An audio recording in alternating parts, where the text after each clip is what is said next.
This is KeyPressedDemo. It's a short program that demonstrates reading of the keys by displaying a string that tells us which key has been read.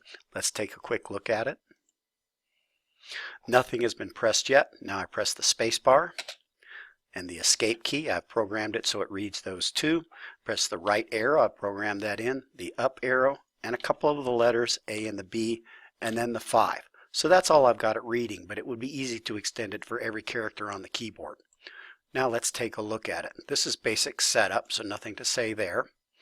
Now we say that run the key pressed method, which is up right here. We'll talk about it in a second, whenever there is a key pressed event. So that happens automatically. Key pressed is run whenever we have a key pressed event.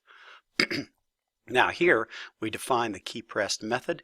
It gets an EVT, or it gets the EVT, which is event information for pressing a key. Basically, that event information is which key was pressed.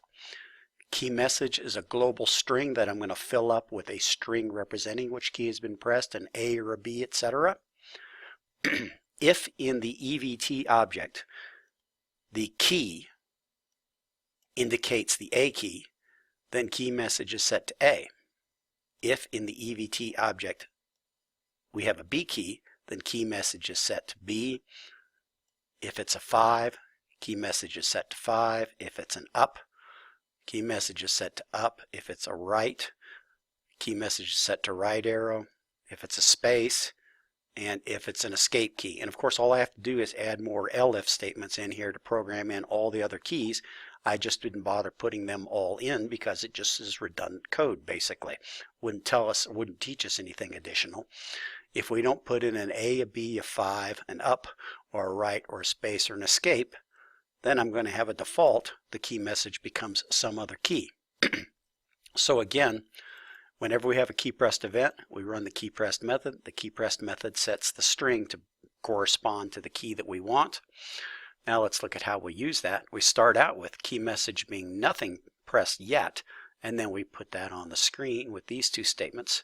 And then I wait a little bit and then update the key sign. The key sign is updated with the current value of key message, and key message gets reset whenever a key is pressed. So the loop is running, nothing's happening, nothing's happening. Then we press an A key. When we press an A key, key pressed is run. When key pressed is run, this is true. That sets key message to be A. And then the key sign is updated to reflect the fact that we have an A. So again, nothing's been pressed. I programmed in A and B, space, the escape key, a 5-digit, a right arrow, and a left arrow. So the point is, we can detect which key has been pressed, and in this case, all I've done is display a string label, but I can use that detection to move an object around screen, and that's the kind of thing that I want typically for game programming.